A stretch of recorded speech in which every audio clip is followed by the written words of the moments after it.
para que nos cuente su visión. Pues Villasker, pues yo para empezar le tendría que coger a Garbiñe y hacerle así. O sea, yo no he preparado nada. Tú me dijiste que no tenía que preparar nada. Pero bueno, igual es lo mejor, venir sin preparar nada, ¿no? Y de lo que he escuchado, pues me vienen ciertas sugerencias y me pongo a hablar.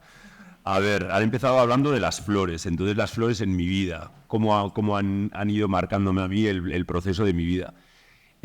Yo siempre lo digo, yo creo que desde bien pequeñito en la Icastola, cuando había que poner una alubia encima del algodón para que saliesen las primeras hojas y las raíces, y a mí eso me entró por vena y me pilló, ¿no? Yo soy de la Plaza Constitución de San Sebastián, detrás tenemos el Monte Urgul, con la Icastola subíamos al Monte Urgul, y yo recuerdo que mi madre me dice, sin que yo me acuerdo de eso, que siempre bajaba con ramas de los melocotoneros que ya los tenía identificados cuando florecían. Me cogía mis hojas, o sea, como que ya tenía como una pasión brutal hacia el mundo de la flor, ¿no? Sin acordarme. O sea, yo creo que nací para esto, bueno, eso está más claro, que luego ya lo diré. Entonces, bueno, esa pasión por el mundo verde llevó a que mi madre y mi padre compraron un terreno en Oyarzún, allí hicieron una huerta, yo empecé a hacer mi propia huerta, empecé a cultivar hortalizas porque había que trabajar la tierra. Y un buen día ya compraron una casa también en Oyarzún y allí había un jardín, y un año decidí trasladar todo lo que era la producción hortícola a ponerme a esquejar todos los arbustos que había, ¿no? Empecé a meter la mano en lo ornamental. Y eso pues me fue pillando y al final yo quería ser paisajista sin saber lo que era ser un paisajista. Dije en casa que quería irme a estudiar a Versalles y me dijeron, haz algo aquí, luego ya harás algo fuera. Entonces hice ingeniero técnico agrícola, porque las opciones eran Bellas Artes, Arquitectura o ingeniero agrónomo, y me quedé en ingeniero técnico agrícola, sabiendo que luego yo acabaría haciendo paisajismo. Gracias a conocerle a Arantxa, pues ya me fui a Edimburgo a estudiar. Entonces, previamente a irme yo empecé a trabajar como técnico de jardinería en Gureak, en Talleres Protegidos Gureak, y allí como técnico pues ya empecé a hacer mis pinitos, haciendo mis pequeños jardincitos. Bueno, yo me acuerdo del primer jardín que hice en la casa de la familia Rayeno y Arzún, era, ridiculísimo. Pero bueno, así se empieza, ¿no? Desde lo ridículo. Y las cosas fueron mejorando. La oportunidad que me dio trabajar como técnico de jardinería en Gureak fue brutal, o sea, porque tenía un trabajo muy tranquilo y podía experimentar. Y me acuerdo igual una de las intervenciones que más repercusión mediática tuvo y que más económica fue a mí me apasionaba trabajar con la flor de temporada y todavía sigo pensando que es maravilloso. Hay muchos paisajistas que detestan poner begonias, pues a mí me gusta poner begonias. Creo que además el mundo de la flor de temporada es como un experimento que puedes hacer en una escala de tiempo corta, porque dura como muchos 6 meses, donde puedes jugar con todos los parámetros volumétricos de color, de texturas, etcétera, etcétera, que luego son base para una composición a otra escala y a otra escala tiempo también, ¿no? Entonces siempre me ha gustado. Me acuerdo que trabajando con el Ayuntamiento de Donosti, pues colaborando en el parterre como diagonal que hay en el Boulevard, pues estábamos ahí haciendo como una mezcla de flor de temporada, los típicos pensamientos, etcétera, etcétera, y me fui al puesto de hortalizas que había al lado y compré acelgas y compré coles y berzas y nada, las plantamos allí entre las flores. Algo que tampoco me era nada original, porque eso lo has visto en jardines en Francia, etcétera, etcétera, y la repercusión mediática que fue brutal. Salió como 2 veces en el telediario aquí local. Todo el mundo luego, como los medios de comunicación, se volcaron a hablar, ¿qué pasa aquí? La gente pasaba por el bulevar y veías a todo el mundo señalando a las coles, a las acelgas, que por cierto crecieron de una forma espectacular, ¿no?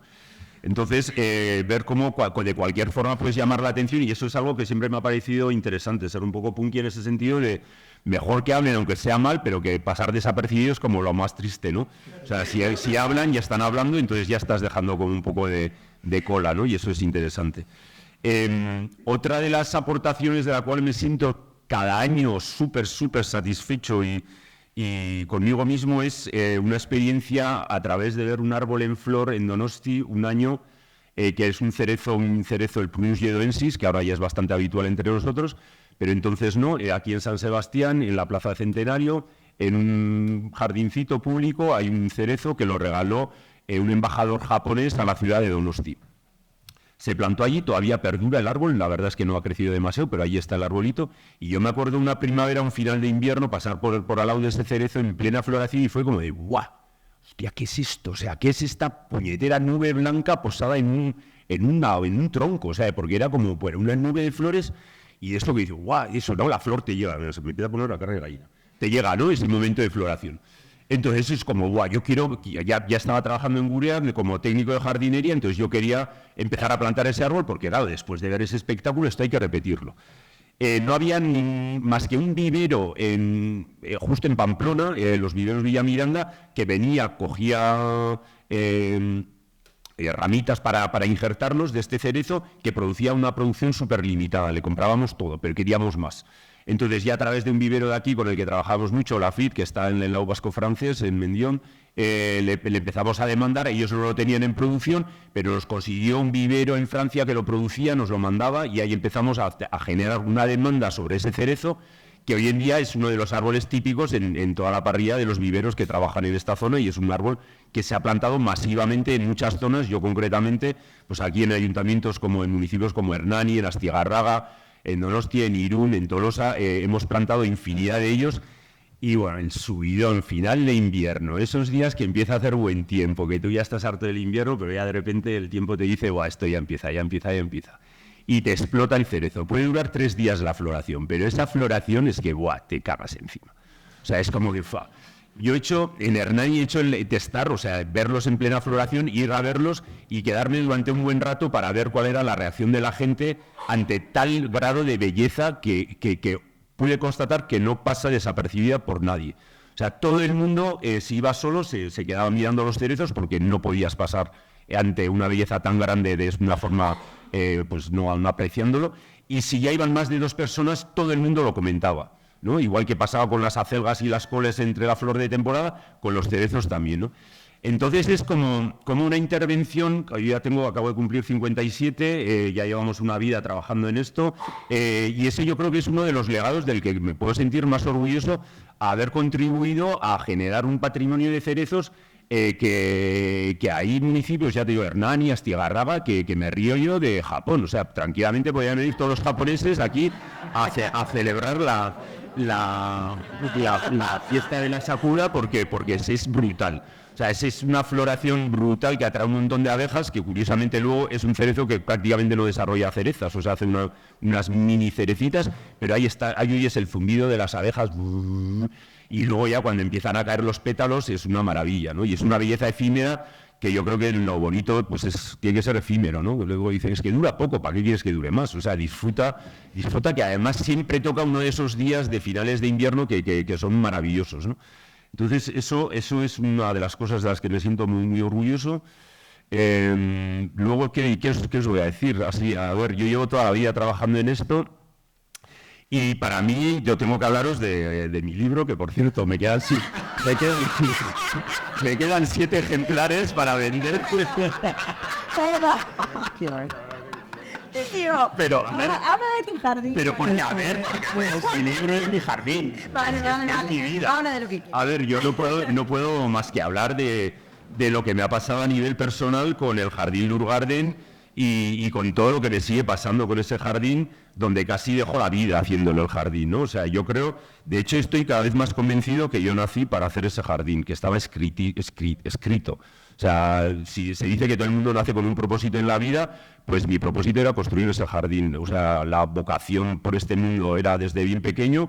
Ha sido un proceso de formación, de aprendizaje, de prueba-error constante. O sea, porque yo creo que efectivamente, como decías, un jardín, todos los jardines son experimentales, ningún jardín está acabado. En un jardín no dejas de aprender todos los días. O sea, hay que trabajarlo. De hecho, también creo que no hay paisajista sin ser jardinero, hay que de alguna forma tienes que trabajar la tierra para entender, y en mi caso se me fue bastante la olla, ¿no? Bueno, estaba escrito que tenía que ser así, ¿no? Entonces este jardín se empezó a construir hace 13 años. Desde un parámetro, yo creo que hacer un jardín no es, o sea, ser paisajista no es ser artista. O sea, tú tienes unos condicionantes, tienes un cliente y un lugar que te condicionan, y tienes que dar lo mejor de uniendo pues los factores que te condiciona el cliente y el lugar, a intentar dar la solución más creativa de la forma mejor posible, ¿no? Pero no creo que es arte porque al final está respondiendo a unos condicionantes que te exigen tanto el cliente como el lugar. En este caso, igual Lurgarden sí que se convierte en una obra bastante artística porque había unos condicionantes del lugar que sí que han condicionado una serie de cosas, pero el cliente era yo, tenía que satisfacer mis deseos. Entonces ahí yo siempre digo, yo que fui abducido por la diosa Mari para hacer este jardín, o sea, hay un día, si veis a una visita guiada os lo contaré más extensamente, ahora si no os voy a aburrir, pero ahí hubo como una canalización de algo que tenía que ser y me metí en una embajada, bueno, sí, bastante solo, sí, singularizo porque bastante solo lo hice. De un jardín de casi 2 hectáreas con ese afán de querer empezar a expresarme libremente con el mundo vegetal sin los condicionantes que te impone un municipio o un cliente particular, que siempre intentabas hacer esquemas de plantación de una cierta tipología y los ayuntamientos luego, por mucho que hagas pliegos de mantenimiento, nadie se los lee y nadie los mantiene, entonces había como un grado de frustración y con los particulares nos pasaba lo mismo, ¿no? Porque tampoco llevamos mantenimientos, entonces había como un grado de frustración.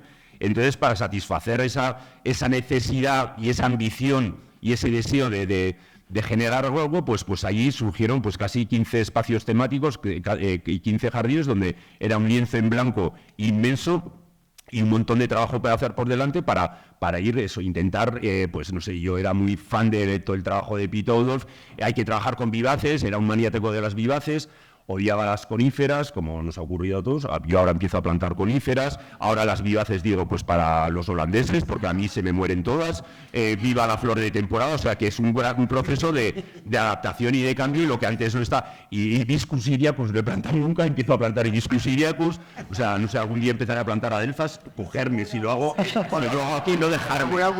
Ahora en Granada, que tengo un trabajo, plantaré adelfas, pero aquí no dejarme, si lo hago decirme, tirarme para atrás. Entonces es como un proceso personal que se me va mucho la olla porque era mucha superficie, que es un proyecto que nace muy bien sin tener un futuro, sin saber hacia dónde iba, pero era un futuro que estaba claro que tenía que ser, ¿no?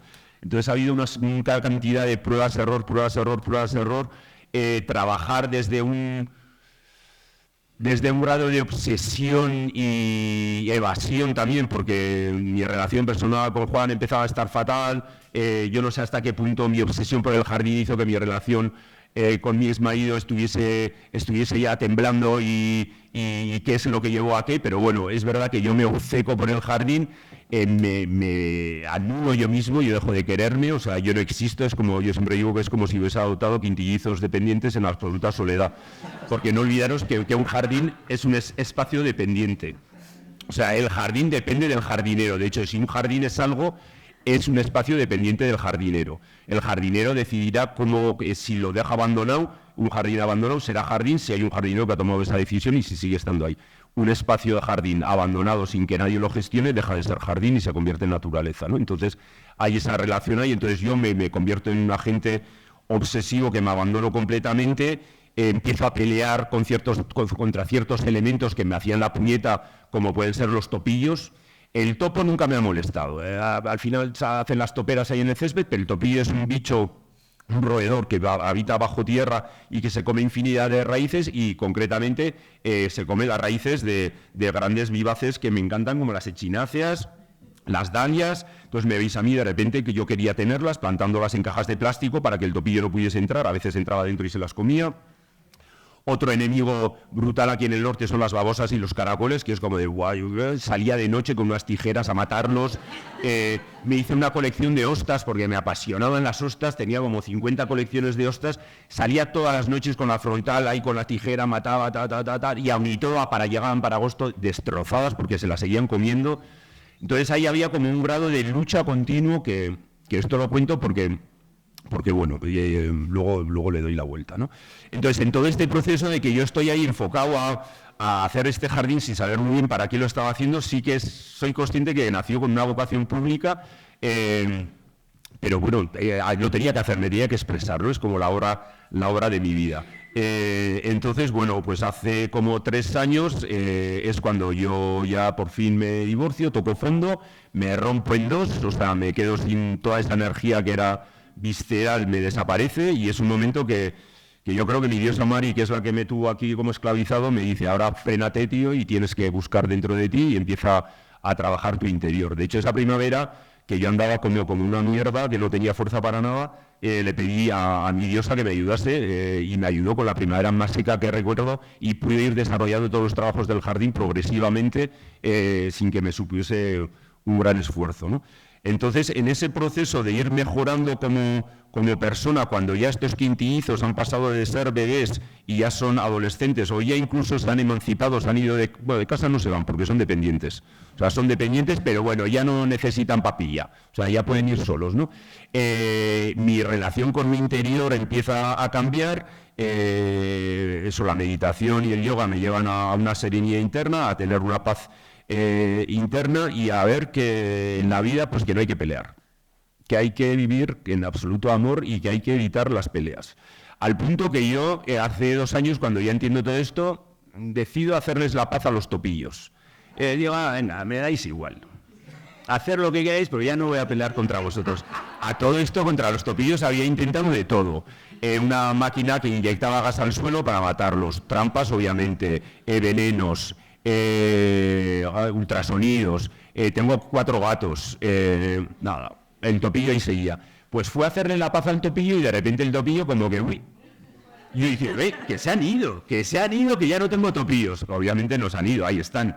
Pero ahora coexistimos en una armonía que no es tan grave. Otra de las peleas mías tremendas era con Newton, que siempre lo he odiado. Esto de que se caigan las cosas, ¿no? Tú plantas y claro, crecen en exceso y viene ahí la gravedad y ¡pum! Y se caen. Y empezaba a estaquillar todo. Ahora mira, ahora te has caído, pues tú te jodes. Tú misma o te levantas o tú verás. Con las dalias, o sea, es como ¡pam! Una obsesión por tener una colección de dalias, es que he tenido obsesiones por todo, o sea, cactus, es que todo, cualquier mundo vegetal se convertía en obsesión porque yo estaba en una fase súper obsesiva de aglutinar, ya os digo, como un puto Diógenes, de meter todo, y ahora ya que estoy como mucho más zen, que ya he ido liberando, y veo que a este momento que el jardín ha llegado a una madurez me aporta muchísimo, ahora me da igual. ¿Te has muerto? Pues estás muerto, o sea, ya está, me da igual. Pues venga, no peleo. Echinaceas no voy a volver a plantar, o sea, ¿para qué? O sea, ¿para qué? Flor de temporada, sí, y cada vez más. Además, este año he tenido, como el jardín lo hemos abierto antes de temporada, no, en Semana Santa, he tenido que ratogatear la tierra para dejarlo bonito antes de que se abriese el jardín. Oye, y he encontrado un fenómeno maravilloso, es que al ratogatear la tierra, donde tengo mucha flor de temporada previamente, al ratogatearlo, pues yo creo que hacia mediados de marzo han germinado todas las flores de temporada que ni siquiera haciendo, o sea, si no hiciese semilleros y no hiciese mi propia planta, ahora mismo el jardín funcionaría a la perfección. No han germinado prácticamente ninguna de estas que llamamos malas hierbas, no procedentes, y está el suelo lleno de amarantos, cleomes, o sea, está espectacular. O sea, voy a echar mis semilleros también, pero o sea, como que vas aprendiendo. Y no sé lo que estoy diciendo, pero bueno. Entonces, la conclusión es al final las obsesiones, el ser punky está bien, las obsesiones, lo que decía Alex de fijarnos en modelos. Yo veía lo que hacía Peter Rudolph y decía, este hijo puta, este cabrón, pero guau, qué bonito, yo quiero esto, ¿no? Yo quiero esto, y veía no sé qué, yo quiero esto, ¿no? Referencias que dices, esto hay que conseguirlo, y guay, empiezas y consigues un esquema, pero luego no funciona. Pues plantas una vida, te funciona el primer viene el año, el segundo año, y el tercero, amor, y dice, pero ¿por qué he muerto? ¿Y a este no le pasa esto? Hay que tener en cuenta que también tampoco son jardines estos que nos muestran en esas fotos idílicas durante un periodo concreto, que luego todo el año no están así, que eso también es otra realidad, que el jardín es una cosa mucho más compleja y me ha encantado eso que digas, que un jardín también hay que hablar de los fracasos, que yo creo que los fracasos es una línea de aprendizaje brutal. De hecho, evolucionamos a base de fracasos, si no, no hay tutía. Y el gran mensaje que quiero decir es que hay que vivir, hay que hacer la paz a todo en la vida. O sea, tienes que estar en paz con todo. Primero contigo mismo, que eso a mí me costó, porque he estado en guerra, pero también es una guerra de la cual tampoco me arrepiento. En ese proceso personal donde me fui mucho de mí y llegué o sea, yo es como que muero en vida para volver a nacer. O sea, por todo lo que me fui de mí, también veo que ha sido necesario. O sea, eso estaba escrito. En este guión sobre mi vida, eso estaba escrito que tenía que ser así, porque si no, yo no hago ese jardín en los 8 años, o sea, que os digo, o sea, era un puñetero energúmeno, o sea, ya está hecho. Entonces, también he aprendido que ahora el mensaje es amor, mucho amor, estar en paz con todo, permitir que los fracasos pues, sean una línea de aprendizaje y no obcecarte. Mira, una anécdota, esta es buena. El boj. O sea, a ver, yo siempre digo que tengo 3 amores fieles profesionales de toda la vida. Uno era el boj, del cual ya me divorcié y es un amor que ya se acabó en mi vida. Otro es la Hortensia Anabel y otro es una gramínea, el Penisetum alopecuroides, ¿no? Esos digo que han sido mis 3 amores fieles de toda la vida. El boj es que era el arbusto más maravilloso que podía existir. Entonces, un buen día, en el jardín previo al Urgarden, que tenía un montón de bojes, me entra el Cylindrocladium buxicola, un hongo que lo defolia, empiezo a leer, no hay nada que hacer, o sea, un horror, o sea, ahí ya sufrí lo que no os podéis imaginar, porque una masa de bojes ya que llevaba ya igual 10 años consolidada, talladita, que se te empiece a ir y no sabes qué hacer. Ahí los corté. En el Urgarden ya partía con una zona de bojes bastante potente, tenía 800 bojes de casi 2 metros de altura, donde ahora está el laberinto de hortensias, que cuando empecé a hacer el jardín estaba consolidado y me entró el hongo. Y me entró el hongo no porque yo lo introduje, en el jardín de casa lo introduje yo con 3 plantas que traían el hongo, pero aquí lo trajo el viento, o sea, llegó el hongo. Entonces empezaron a defoliar. Yo desesperado, porque decía, no puede ser que vaya a perder estos 800 bojes en este jardín tan grande, o sea, yo partía de que igual un 20% del jardín ya estaba consolidado con esos bojes. A todo esto ahora se me suba la oruga, ¿no? La oruga, ¿qué es Cidalima? ¿Cómo es la Cidalima? Y ya llega un día y dices, a la mierda, bojes, o sea, motosierra, empezar a arrancarlos y ya está. Y yo me despedí del boj. En noviembre estuve en el Pazo de Oca, en Galicia. Y en cierta forma tenía una gran insatisfacción por la decisión tan inteligente que tuve de divorciarme de esa forma tan radical del boj y de arrancarlos, porque el Pazo de Oca son miles y miles y miles de plantas de boj. Solo hay boj en todos los formatos y todas las tallas y todo esto. También tienen el Cylindrocladium buxicola. Lo tratan quincenalmente para evitar su expansión. Imaginaros, es estar esclavizado haciendo un tratamiento a un arbusto quincenalmente para evitar la expansión de un hongo de por vida, porque no se va a ir el hongo nunca. ¿Qué había ocurrido? Que en octubre no había parado de llover, no habían podido hacer los tratamientos preventivos, ese hongo se expande con la gota de lluvia, entonces de repente estaba el jardín, pero apestado del hongo, defoliándose, su fructicosa, el boj más pequeñito, ya completamente negro y prácticamente yo creo que es irreversible, y todo lo demás, o sea, un jardín con un patrimonio exclusivo, monotemático, en boj, con un hongo que yo dije, ¿y qué coño haces aquí? Bueno, yo acabé hablando con el jardinero, que además los marqueses de Griño le trataban fatal al jardinero, le responsabilizaban de que los bojes estuviesen así. El pobre hombre estaba desesperado y yo le dije, deja este trabajo, tío, o sea, déjate, vas a acabar con un cáncer, vas a morir y que se jodan estos marqueses que además no te reconocen tu trabajo. A ver quién les trata quincenalmente esto con todos los fungicidas que tienes que echar, ¿no? Y ahí hubo como una pena de ver un jardín que se estaba yendo a la mierda y seguramente no tiene futuro, porque puede pasar tranquilamente cualquier otro año que esté un mes lloviendo y no pueda ser tratado preventivamente. Y al mismo tiempo con una satisfacción de, guau, yo de Lob ya me divorcié y ya no está en mi rango de plantas preferidas, que seguramente sería una de las plantas preferidas. Con la Hortensia Anabel me está pasando algo que bueno, voy a contar. Ya llevo unos años perdiendo ejemplares puntuales de una Hortensia Anabel se me muere, y creo, no he llevado a analizar, pero creo que es una fitóptora, es un hongo vasoestrangulador de raíz y se mueren. Lo que me ha pasado es que el año pasado perdí como unas 12 plantas y sí que he visto que las que estaban cerca de tejos, hay ciertos tejos que se me empiezan a morir. Y por ahí no paso. Por ahora voy a luchar, pero bueno, eso es tratamiento preventivo, por lo menos de Aliet, 3 veces al año, y bueno, como lo puedes echar en el suelo, este año me he gastado 200 euros en no sé cuántos kilos de Aliet para echarlo al suelo, o sea que estoy intentando mantener ese amor, pero estaba dispuesto a que, mira, Anabel, si no quieres conmigo, que yo ya he aprendido, que yo no lucho, o sea, que nos lo dejamos aquí y fuimos amigas y muy bien, muy bien, muy bien. Pero el tejo ahí como que, claro, es la parte estructural del jardín y ahí no quiero perderlos, pero las hortensias no me importa. Y el Penisetum alopecuroides sigue siendo maravilloso, ahí sigue estando ahí Ay, fenomenal. ¿Qué has puesto en lugar de boj? No, que me tiraba las hortensias. ¿Y ahora, si se van las hortensias? Yo qué sé lo que pondré. No, pero a todas... Si estoy abierto al amor y ya vendrá. Es que la historia es que al final vendrá lo que tenga que venir. Entonces, en la actitud es... eso. Flower. Eso. Que para eso estamos aquí. Para hablar de flores. Ya está, ¿no? Vale. Tienes todavía un rato. Ah, sí, tengo un rato. Te he matado. 50 euros, ya lo siento. Que es una autoedición y que no gano nada con esta primera autoedición de 500. Todavía no lo... A ver, ahí cuento prácticamente toda mi experiencia con el jardín. Bueno, el otro día hice un pantallazo, una frase que me recordó a Íñigo, sobre todo porque venía aquí, y que yo creo que aplica a todos los grandes jardines, tipo el que os decía Humberto Pastia de Rojuna, o Christopher Lloyd, tal. Entonces, o cualquier jardín de cualquiera de los que estéis aquí, seguramente un verdadero jardinero se identificará que es que nadie se imagine que la verdadera jardinería es una actividad bucólica y meditativa. Es una pasión que no se puede saciar, como todo aquello a lo que se consagra una persona seria. Bueno, no sé,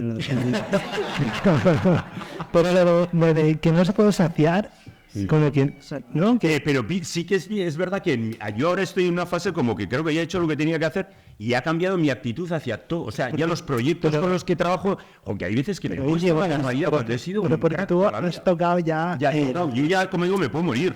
O sea, yo me puedo morir. Y si me viene la luz ahora, igual me voy fijo, pero así... O sea, porque tengo ahí a Gaudelman y tengo, bueno, un asiento maravilloso. No, pero que te puedes... Pero como que siento que ya he hecho lo que tenía que hacer, pero es verdad que es un espacio vivo que requiere... y luego hay cosas como que te siguen poniendo. Ayer estuve en Tolosa, que fui a cenar allí y pasé por un parquecito de niños que hicimos en su día en el centro urbano, que plantamos unas del bambú no invasivo de fargesias. Que tenían 6 metros, 7 metros de altura. ¿Qué es eso, tío? ¿No me habíais dicho? O sea, yo pasé por ahí y digo, ¡hola! ¿Pero esto puede crecer así? Entonces es como, ¡buah! Ahí estás vivo, ¿no? Todavía hay cosas que te ponen. Sí. Pero yo me he calmado un mogollón, ¿eh? Yo me he calmado sobre todo con lo mío. Y voy con los de los demás, porque ya te digo que yo he perdido facultades, todo. La capacidad que tenía antes es como... Está ahí como... Ahí está tranquilita. Está tranquila, está tranquilita. Perdida. Bueno, pues después seguimos a Íñigo, ¿no? Y empezamos con el siguiente.